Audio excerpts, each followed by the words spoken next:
మన కుటుంబంలో ఒకరు తప్పు చేస్తే కవర్ చేయడం చాలా సర్వసాధారణం. కానీ ఒక సొంత తల్లి నుంచుని నా కొడుకు దుర్మార్గంగా ఆస్తి దోచుకున్నాడు అని లెటర్ బయటకు రిలీజ్ చేయటం, మా అన్న లాంటివాడు మళ్ళీ వస్తే అమరావతికి ఏం అవ్వకుండా ఈరోజు ఒక మంచి ప్రణాళిక తీసుకున్నారు మీరు అని చెప్పి సొంత చెల్లి అంటాం. ఇదంతా కాకుండా నీ చుట్టుపక్కల ఉన్న వాళ్ళందరూ సైతాన్ సైన్యం కుక్కలు అని నీ చెల్లె అంటాం. ఇంత పబ్లిక్గా ఎండ్ అయ్యటం బహుశా చాలా అరుదుగా చూస్తాం. ఇంత డేర్ అండ్ డాషింగ్ ఫ్యామిలీ చాలా అరుదుగా చూస్తాం. అలాంటి ఫ్యామిలీ నీకే ఉంటాం.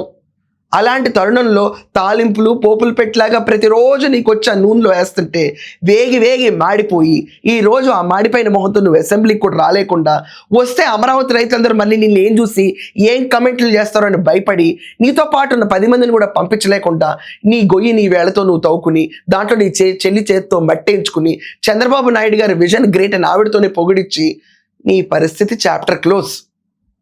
దమ్ము ధైర్యం లేని వ్యక్తి జగన్మోహన్ రెడ్డి. దమ్ము ధైర్యం ఉన్న కుటుంబం రాజశేఖర రెడ్డి కుటుంబం మైనస్ జగన్మోహన్ రెడ్డి. ఇది రాష్ట్రం అంతటా అర్థమైపోయింది.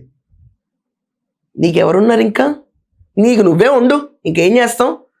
ఎక్కడో ఎలహంకాలో ఉంటావు కదా, చూస్తా కూర్చో టీవీలో ఈరోజు ఎంత రంగరంగ వైభవంగా జరుగుతుంది అసెంబ్లీ. అది చూడటం తప్ప నీకు ఇంకేం పని లేదు. కానీ ఇదండి షర్మిల గారు పెట్టిన ట్వీట్. ఈరోజు తనే తీసి ఒక పిడికెడు మట్టి గొడుగులో పడిన అన్నపైన వేసిందంటే ఈవిడ నిజంగా సిన్సియర్. కానీ ఈ పరిస్థితి తెచ్చుకున్న జగన్మోహన్ రెడ్డి డైరెక్ట్గా వచ్చే ఆస్తి విషయాల గురించి, విజయమ్మ రాసిన లెటర్ గురించి అతను మాట్లాడకుండా షర్మిల చెప్పినట్టు సైతాన్ సైన్యము కుక్కలతో ఎందుకు మురిగిస్తున్నాడు? అండ్ ఈరోజు అసెంబ్లీకి రాకపోవడానికి కారణం Jaganmohan Reddy is not far Amaravati అని వాయిస్ వినపట్లేదా?